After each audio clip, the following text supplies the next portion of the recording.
Good afternoon, Lib Streeters. It's a very hot Wednesday afternoon here in Hong Kong. Welcome to the program. Today's guest is Glacier Wong from the Copyright and Derivative Workgroup. Good afternoon. Good afternoon. Welcome to Lib Street. Today we're going to be talking about the protection of copyright and also derivative works. Yes. Right? Now, that sounds like a very technical subject. So I'm curious about you on a personal basis. How is it that you got interested in this particular issue and working for this particular group? Oh, because when I was still in my secondary school, I have to do the IES for my DSE exam. So I choose the subject of how derivative works affect young people in sense of political stuff. So I contacted some people that are involved in this issue and I know more about, and I found myself very interested in this subject. So I joined this group and work for derivative works. Okay, so the IES, for those who don't know, is Independent Inquiry Study, and it's part of your Liberal Studies HKDSE exam. Okay, so you chose this subject, so you met the people from the Copyright and Derivative Works group while researching the information for your paper, for your IES. Interesting, and were they helpful? Yes. How many people in the group? There is now around 10 people in the group, and we're still expanding, so I expect more people will join us. Okay, who set the group up? It is formed by two other groups, including Keyboard Frontline and Copyright Concern Group. Keyboard Frontline? Yes. Okay, do they exist anymore? Yes. Okay. Keyboard Frontline and Copyright Concern Group. Copyright Concern Group. And what is their main focus? About freedom of speech or about protection of copyright? Keyboard Frontline focuses on internet issues, for example, user right mostly.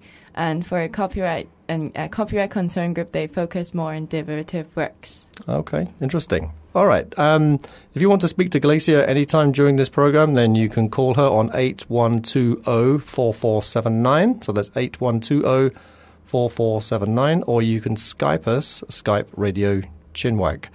RADIO-CHINWAG. Okay.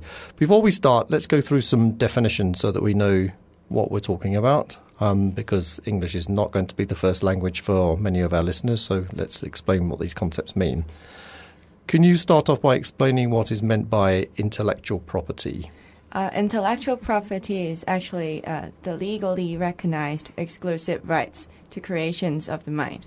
So when you write something or you take a photo of something, you own the copyright of that specific work. So this is what intellectual property actually means. So it's creations of the mind? Yes. So anything that you think, write? No, it's intellectual property refers to something that really exists, not just ideas. Ideas are not protected by the copyright laws. Okay, so it's something that you actually have to write down in some way or another. So you draw it, write it, or compose it. Yes. Okay. And what does copyright mean? Copyright is actually copyright is the way you protect intellectual property. So the way that you stop somebody from stealing your idea. So if I came up with a new invention, for example, that I was going to make a lot of money from, or if I composed a piece of music, then it's a way to protect it from being stolen by somebody else. So I can claim to be the author of that property. Yes, so therefore you own that piece of work, so that when people have to use it, they have to ask you or buy it from you. Okay. So ask you or buy it from you. Interesting. Okay, so what constitutes copyright? What types of copyright are there? In the copyright law, you have written forms of copyright. So, for example, you write a passage, you therefore own the copyright of that passage. And you have music, so you compose something that belongs to you too. And we have photos. If you take a photo of something that belongs to you, and also trademarks and etc. Trademarks and patents as well? It would include patents? Okay. So how do you claim the copyright on something? Supposing I write something or I take a photo. You automatically own the copyright of that work. So I don't need to register it. Instead of a trademark, you will have to register. But and also for some specific technology thing, you will have to register to the IPD, Intellectual Property Department. Okay. So it's automatic. So you automatically have copyright protection when you write something. Yes. Interesting. Okay. I wonder if people know that. I think people tend to think that you have to write at the bottom, copyright Glacier Kwong 2014. I thought so before I actually read the copyright law. But but from the government, they said that when you create something, you automatically own the copyright of that thing. Okay, I think our website says copyright Radio Chinwag Limited, all rights reserved. I'm not sure which rights we're reserving, but we reserve them. So, okay. And what does the copyright law in Hong Kong state about protecting copyright? Now it's actually criminal if it is a criminal offense if you infringe on copyright. So if you're doing piracy or something like that, you actually need to go to jail, and the copyright owner can sue you too. Okay, so give us an example. So I write something, and then you steal it and you publish it under your name.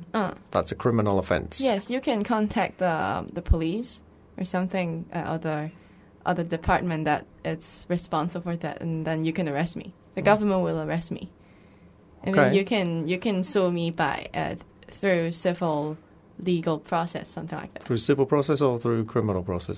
Both. Okay. For those who don't know the difference, it's not a completely clear area, but criminal law normally refers to things which are against the law of the state. So therefore you can execute your rights according to the law of the state, and civil law normally refers to contracts between people. That's not an entirely correct description, but it's something like that. Something like that. So if it's criminal law, if you break the criminal law, it means it's a law. It's a law of the land. It's a law of the government. Okay. So what does it say about the amount of time that you have copyright for? There is different time length. For example, it's mostly is 50 years. So after 50 years, it entered a public space, something like so everybody can use it. For example, the painting Mona Lisa and all of the Mozart's song is now available in the public. So you can do whatever you want with them because their copyright had already expired.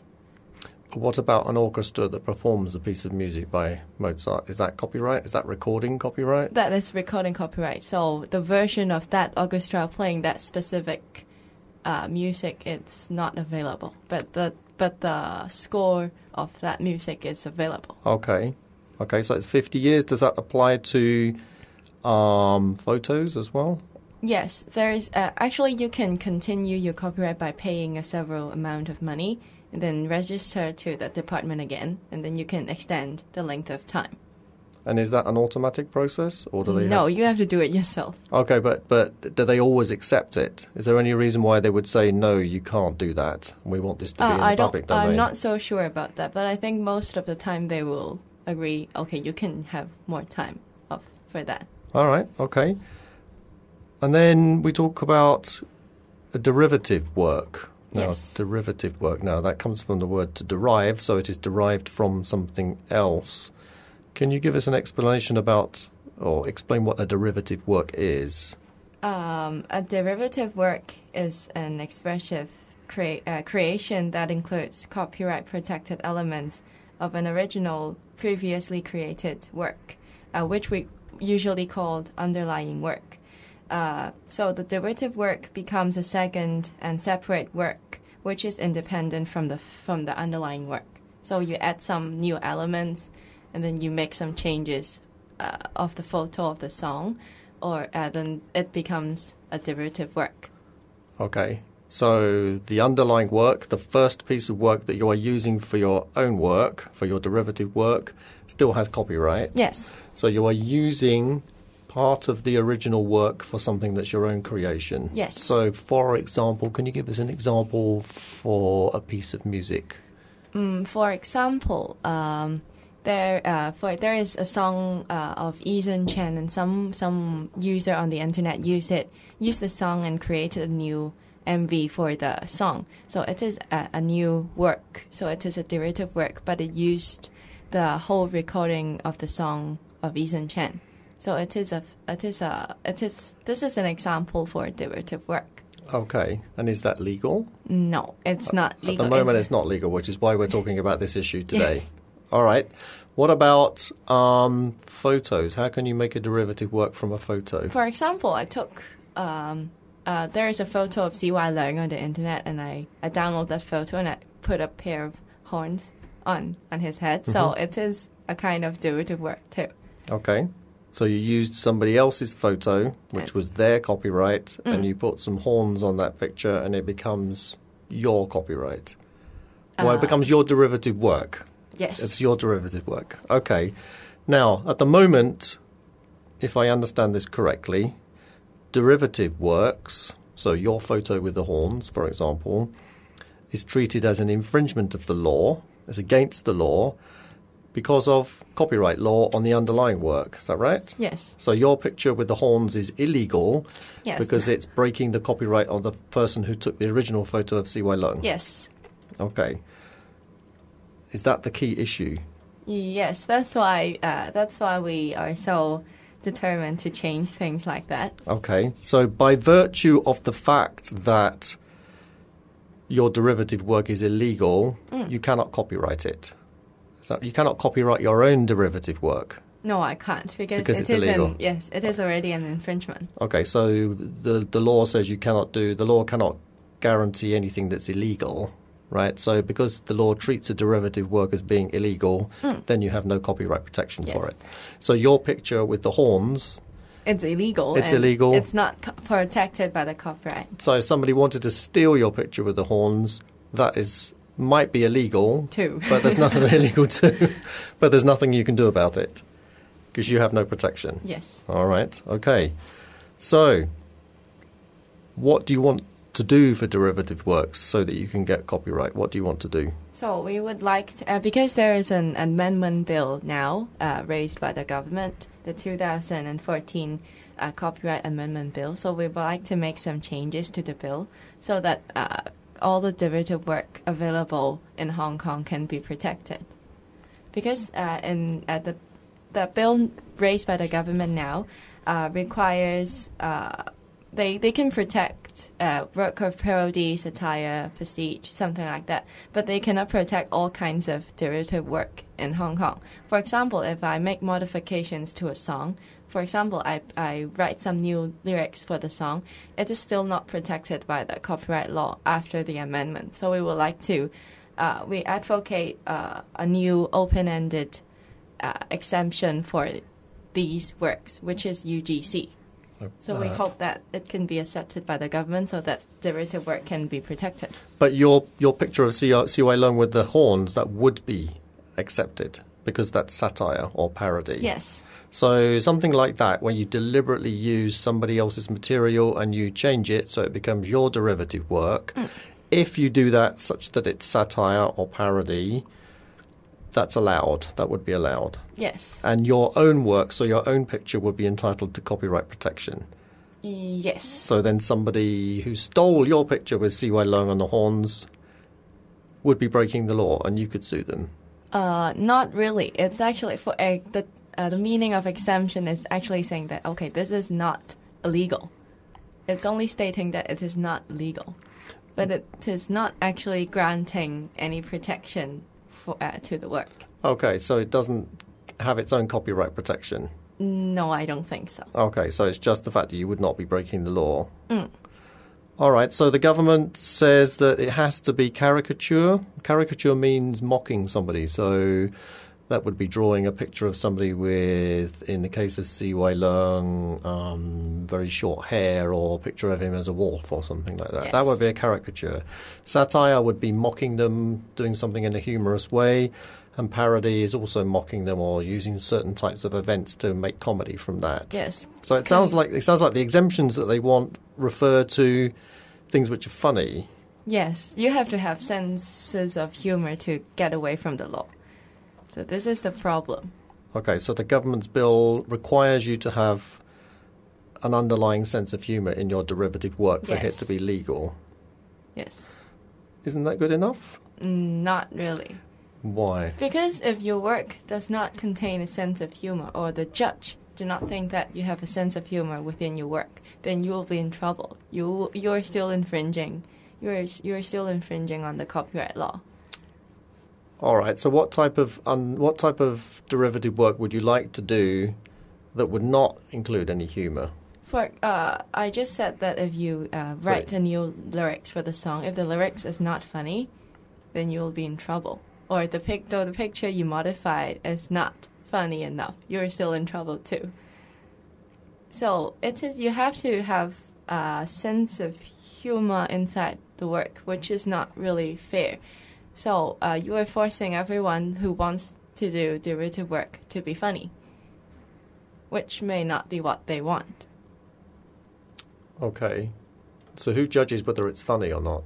The judge. The judge. Supposing the judge didn't have a sense of humour, then what happens? Then you will be in trouble. Then you will have to be. You will spend your rest of your life in jail. Okay, so if you're unlucky to have a judge that has no sense of humour, then you're dead. Whatever you do for derivative work, you're dead. Yes. Okay. All right. Apart from the legal arguments, why do you think that these exemptions, these very narrow exemptions, that basically it has to be funny, that's the exemption, why do you think the narrowness of those exemptions is a restriction on freedom of speech? Because if expressing yourself by creating a derivative work is considered illegal, less people will have the courage, or actually no people will do it, as it is against the law. So we actually lost a channel of expressing ourselves, and people will be scared of expressing themselves through various ways. Because it's very affectionate to use derivative work to express yourself. For example, when you see those modified pictures of politicians, you find it very funny. So, but it is so you can get the main idea of that work very quickly. But if you lost these channels to express yourself, it's I don't know how to put it in the correct way, but I think it limited people's ways to express themselves. But the example you gave, that would be allowed because it's funny. Yes. That would be allowed under the government's bill. So you're saying the ability to produce derivative works that are not funny is an infringement of your freedom of speech. Yes, because it narrows them down to you have to be funny to express yourself. Okay, so you're also saying that derivative works as such are useful expressions of freedom of speech. Useful expressions of speech. Yes. Okay, you talked about changing music lyrics. I understand that, but why is that an expression? Why is that a freedom of speech to change somebody else's lyrics for a song? Because it's because you still use the whole recording of the background music. You only change the lyrics, but the music itself is still the same. So it is still infringing the copyright law. Okay, so why does prohibiting you from doing that? Why does that infringe your freedom of speech? Why can't you just write your own music? Because it is less affectionate. Because you know the melody so well when you hear that sound or that intro, you can strictly relate to that song. So it is more. It's more effective. Yes. I think you mean. Okay, it's more effective. Okay, because so more people would recognise that piece of music, so therefore your message would get through to more people. Yes. Okay. So isn't it just prohibiting a certain type of freedom of speech, but it's not blocking freedom of speech as such, is it? It's just saying you can't do it this way, so you have to find another way of doing it. Is it a severe infringement on freedom of speech? Am I really going to be blocked from doing lots of things? I think there will be a chilling effect. Because when something, for example, doing a certain kind of derivative work is illegal, it will make people think that, maybe I should stop doing any kinds of derivative work so that I won't be in trouble. I won't be close to getting caught or have to spend my time in jail. So it actually scares people if doing any kind of copyright derivative work is illegal. It scares people, I think. So at the moment, it's all illegal? Yes. But no one actually take any act against derivative work. Not yet. Not yet. So it's illegal, but nobody enforces it. Is that right? Yes. So you're just trying to make the law Yes, consistent with what goes on in real life. Yes. Okay. Well, that same approach could be taken for lots of things in real life, I think. But okay, so you talked about user-generated content, and you want an open-ended exemption for user-generated content. So by that you mean something that you produce yourself, and you want it to be exempt from copyright law. Okay, but under certain circumstances. Okay, so that's not saying if you made all derivative work, you can do what you like to somebody else's, then you're breaching copyright law. Right? So you're saying, no, we don't want to do that. We want to produce derivative work that comes under the following 2 or 3 categories. Is that right? UGC is different from the exemption the government raises because you don't have to do a certain type of things. So you don't have to think about, am I really doing parody while I'm doing my derivative work? You just have to consider a few conditions. Is your work profit-making or not? Or is it substituting the underlying work? Or is the original work that you based on is an infringement on the copyright law? So if you satisfy these 3 conditions, you can do whatever you want. Okay, so you're saying, let's go back to the music example, right? So you choose Eason Chan's song, you write your own words, and you put it on the internet, and anybody could listen to it. So Yes. you don't make any money, it's completely non-profit, so you're saying that should be allowed? Yes, because it is not for sale, therefore it won't substitute the underlying work, and it is not for profit-making, and the original Eason Chan song you used is not an infringement too, so it's okay, it's fine. Okay, so I understand the first 2 conditions, that it's non-profit making and it does not substitute the underlying work. Can you explain the third one a little bit, that the original work is not an infringement itself? For example, if I use a photo of someone, I use a poster, for example, I use a movie poster. So the movie poster itself is not an infringement, then you can use it. But if the original work that you used is already an infringement, then your work is still an infringement too. Okay, so the original work that you are doing your derivative work on has to be legal. Yes. Okay, that makes sense. So you want to have an open-ended exemption for user-generated content, UGC as you call it, that satisfies 3 conditions. So it's non-profit, so you write your own lyrics to a song, you record it, put it online, but you don't charge anybody, that's okay. Yes. Secondly, it doesn't substitute the original underlying work. So you're not saying to Eason Chan, your lyrics are rubbish, mine are better, so let's have this song instead of yours. Yes. Yeah? Okay. Yes. And thirdly, the original work must be legal. So Eason Chan's work is obviously legal. Yes, so then you can use it. Okay. Why don't people accept those recommendations? They sound very sensible. Why is the government causing you so many problems about that? Oh, they said it's too new. So it's too okay. Because only Canada it's currently using the UGC, but actually other countries like Ireland is already thinking about using these exemptions. So the government say, "Oh, it's too new. We should not follow it because it's too new. We should wait till let's see what England do, and then we will think of whether we should use it or not." Something like that. They said it's too fast for us to use the UGC exemption. Well, I suppose my answer to that, as I'm sure your answer to that would be, so what? Yes. If it's new, then great. Isn't it good to be at the forefront of things? Not for them. They're so scared of any problem made. Because the EU haven't said anything about UGC. Actually, they have reports for the UGC, but still not many countries are using UGC, so they're so scared of being the first few countries who use it. Okay, so the legislators here are scared of... No, the government. The legislator is fine. They said, okay, we can use it. I think it's good like that. So the government is vetoing what the legislators want to do? Is it past LegCo? No, it's in the second reading. Second reading, but it passed the first reading? Yes. So what happens if it passes the second reading? Then the government has to accept it? if the government's amendment bill passed the second reading, and then it is the third reading, and the amendment bill you're talking about. You're not talking about the UGC. Yes, I'm talking. If the UGC is passed, then it's good.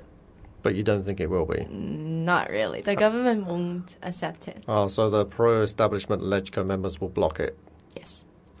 Okay. How many LegCo members have voted in favour of it? In favour of the amendment bill? No, voted for your... our UGC exemption, I think around 8 to 10 LegCo members said, it is good, but there is total 25 members in the amendment bill committee. So I don't think, and the others, apart from that 10 LegCo members, the others are all establishment LegCo members. So I don't think it will be accepted. Because they won't do anything. This is the political thing. Yes, because it's too risky to do something new. Okay, so what do other countries do then? So you mentioned Ireland. Is Ireland and Canada, are they the only two countries that have a user-generated content exemption? Yes, but the many other countries are reviewing on these on the UGC exemption. England has a report for this, but actually UK is now using fair dealing as what it's the same as what the government raised in their amendment bills. Fair dealing is another kind of exemption. So fair dealing is actually you have to do a certain things within the category. For example, if you do parody work, satire work, then you can get the exemption. And for the U.S. is using something called fair use. So it is actually a very open-ended exemptions.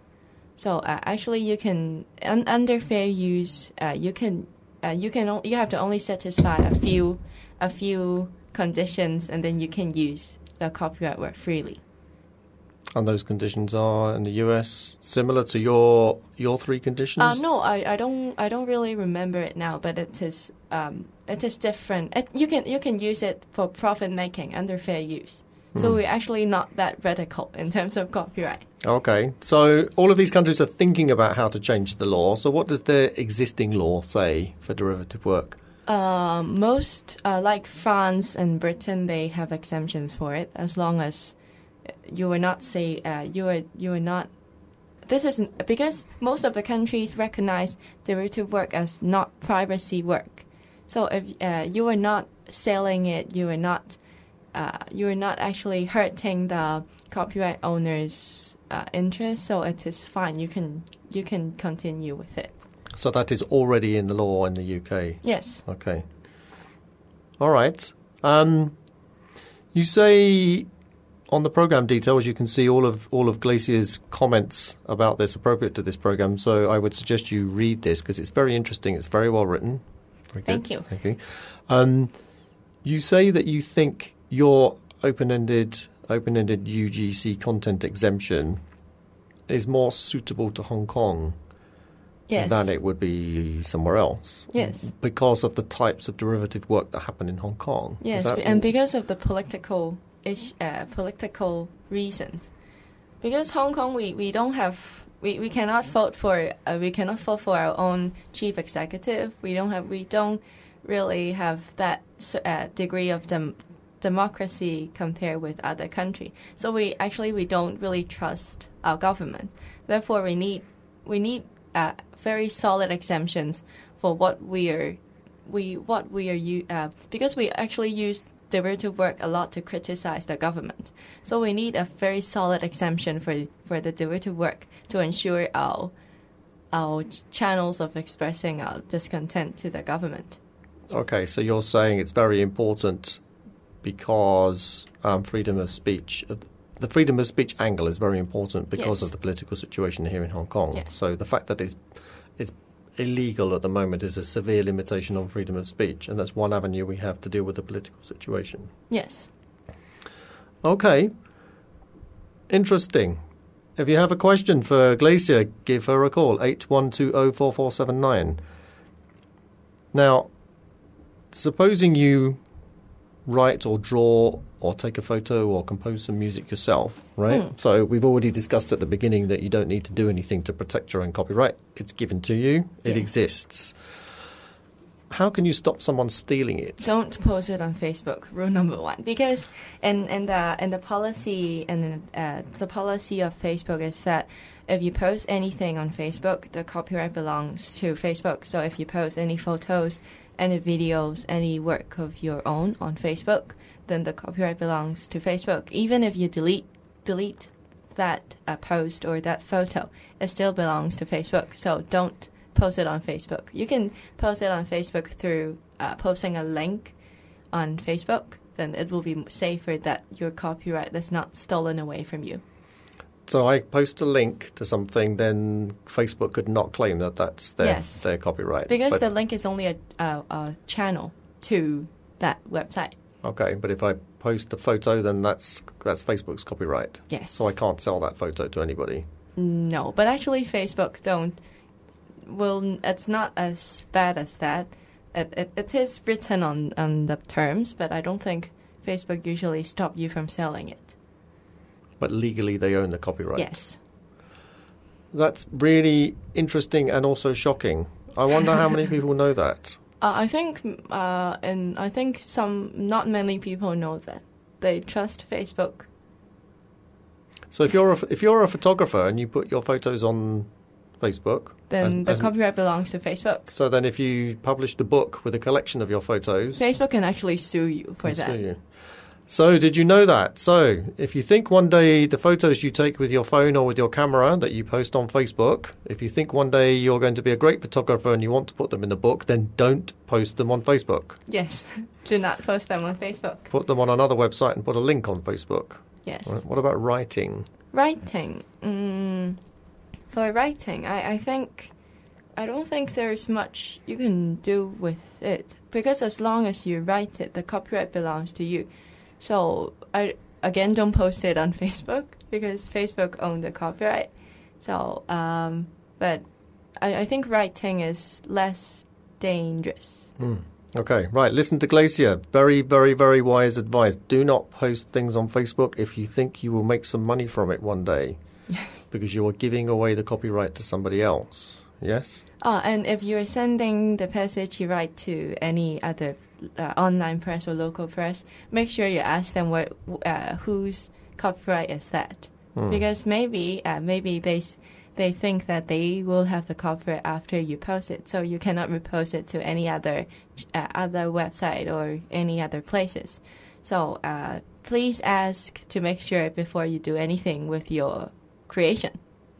Okay, so if I write a poem, which is very unlikely because I've never done that in my life, but okay, if I wrote a poem, and I published it on Facebook, or I published it on some site, okay, then by posting it on that site, I lose the copyright to that. Or I should find out from the site. You should find out first, because not every company has the same policy, so I think it's better to make sure.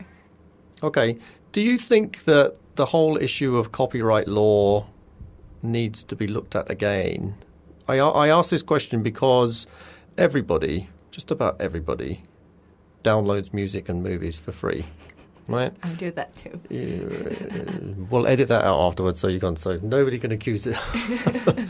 Actually, I'm probably one of the few idiots that actually pay for things. But I use iTunes and then buy CDs, but some stuff you stream online, then it's illegal. Okay, so pretty much every single human being on the planet streams or downloads music and movies illegally. Yes. Right? So that makes a complete joke of copyright protection, doesn't it? Yes, because by downloading any copyright materials, you actually damage the interests of the copyright owner. So it is actually a very serious infringement on copyright. Yes, but everybody does it.